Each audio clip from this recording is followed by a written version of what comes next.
Come on into the library. It's a place where I love to be. Look in a book, here's a story for you. Who makes stories when the day is through? Who makes stories when the day is through? Story makers, working through the night till the rising sun. Story makers, stories are fabulous, stories are fun. Milton Wordsworth, Shelley and Jackson, working through the night till the rising sun. Story makers, stories are fabulous, stories are fun. Come and be a story maker.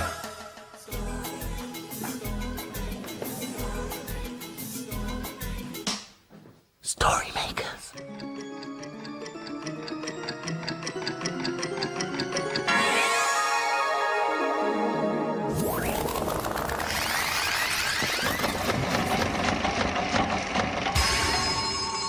Story makers. It's midnight. Hello.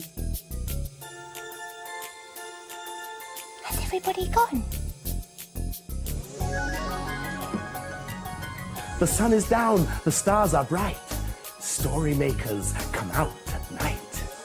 Milton Wordsworth, story maker and magical maestro, at your service. Milton, come and look at what we've found. The librarian must have left it for us. Fascinating, Jelly. What do you think it is? We think it's secret information. What you need is one of these to help you see it better. Have a look, Milton. Do you think that it might be hidden treasure right here in the library?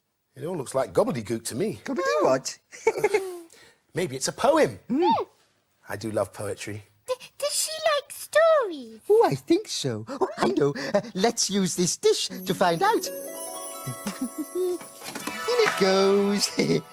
Okay, well, if that's what you want... You know what to do.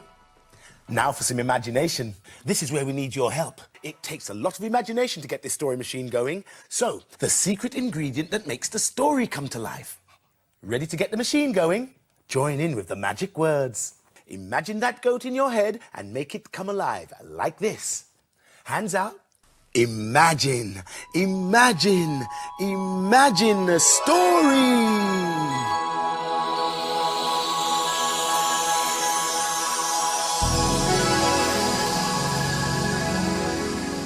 It's a playbook, and it's called Robin and India's Houseboat.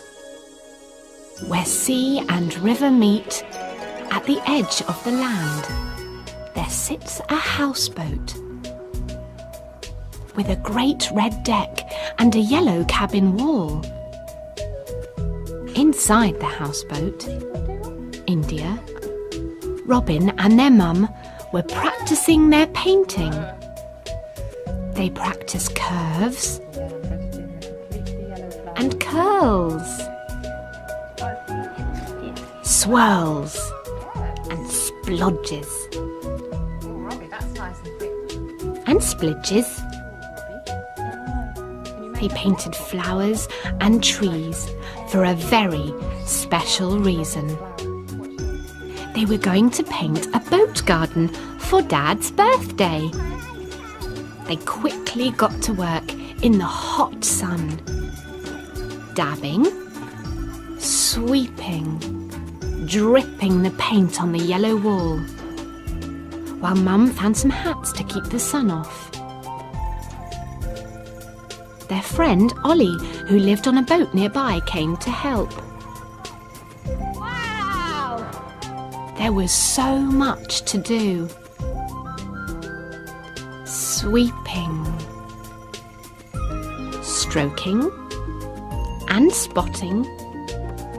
More friends, Anu and Loki, came to visit. And to help, pressing, stroking and splatting the paint onto the wall. Until at last the paint garden was finished. The garden was full of flowers, birds and trees, and even brightly coloured buzzing bees. A short while later, as India watered the garden, Robin noticed someone coming home. It was Dad.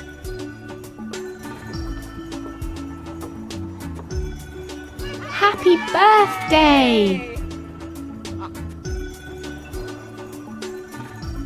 And there Dad sat for the rest of the day in his special houseboat garden. Row, row, row your boat gently down the stream. Merrily, merrily, merrily, merrily, life is but a dream. Oh, Jelly, what's the matter? Milton!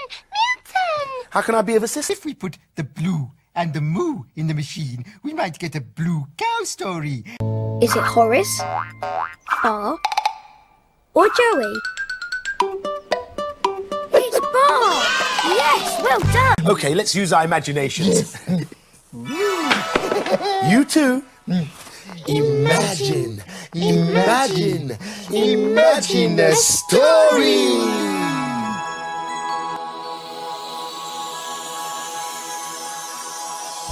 Oh, yes, it's working. It's a blue cow story. Blue Cow and Mount Everest. In a field not far away is a herd of cows grazing quietly. One of the cows is most unusual. Blue Cow wonders about the big world beyond her field. One day, Blue Cow was looking up at the sky. She watched the clouds float by, so far, so high.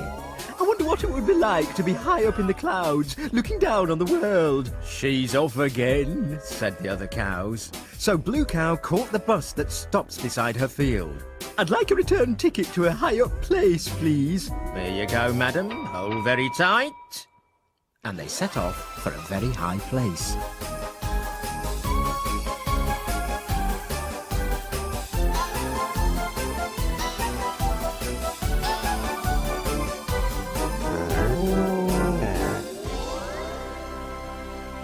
And then they arrived.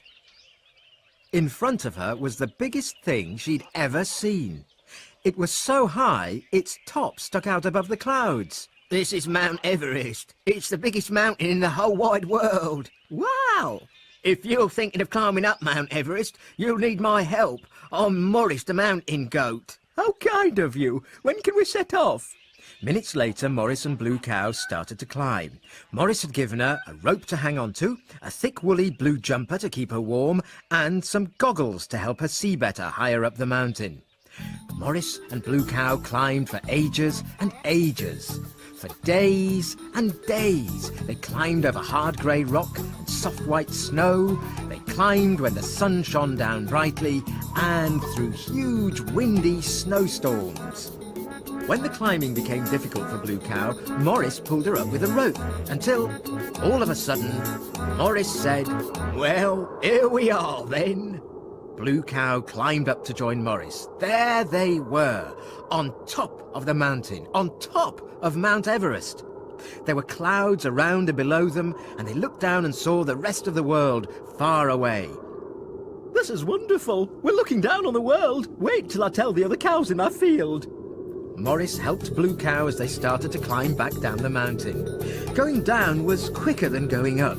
They slipped and slid over the rocks, through the snow, in the sun, and through the snowstorms, until they arrived back at the bus, which was ready to set off back to Blue Cow's field. Thank you, Morris, said Blue Cow. If you ever want to come for a holiday in a flat field full of lovely green grass, do come and visit. I might just do that. Bye. Well done. Do you like my telescope? Yes. Just look at that green one. He's got a carrot in his mouth. Oh, Jelly, that is his tongue, not a carrot. Oh, I wish I could make a mask. A really scary one. I'm not sure what those two are up to. Mine may be smaller, but it means it was harder to find. I'm going to use my coin to make a story. Maybe we could find out, though. Come on. In it goes. Will you help me get the machine going? And now for the final story and your last chance to help. You can join in too. Are you ready? Imagine, imagine, imagine a story.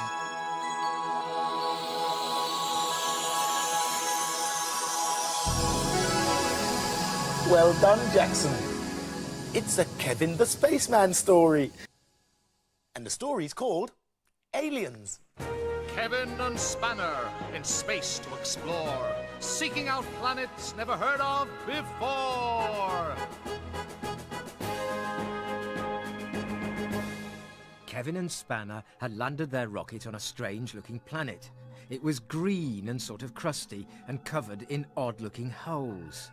Whoopee! Rabbits live down holes, barked Spanner, and rushed off to investigate. Careful, Spanner! You never know what might be down a hole, called Kevin.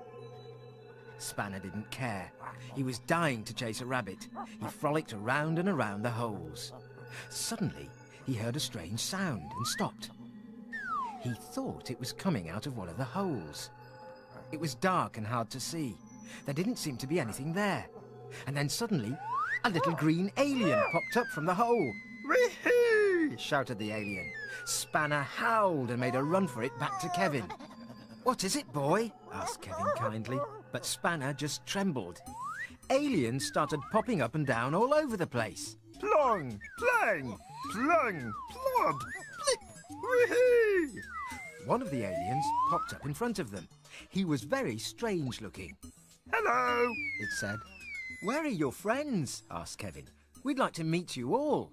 "Oh, there's only me," said the alien. Kevin was confused. "Now, look here," said Kevin. "I've just seen at least 7 of you." "All me," said the alien. "I just move very fast. My name is Pling Plong Plang Plung Plod Plip Woohoo! Welcome to Planet Green." "This is Spanner," said Kevin. "He's a dog." "Hi, Spanner," said the alien. "Ruff," answered Spanner, deciding to keep things formal for the moment. "Please follow me," said the alien, and with that he jumped back down the hole. Kevin and Spanner looked at each other, shrugged, and then they jumped too. Instantly they found themselves inside the softest, warmest, greenest room they'd ever seen.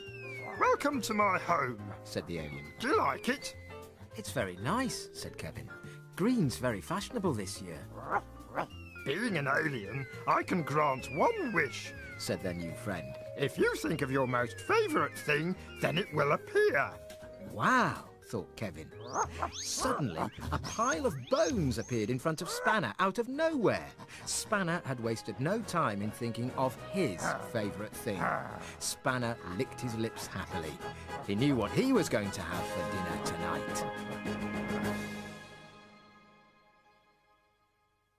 The dawn is upon us. The morning is nigh. We've made our stories and we bid you goodbye.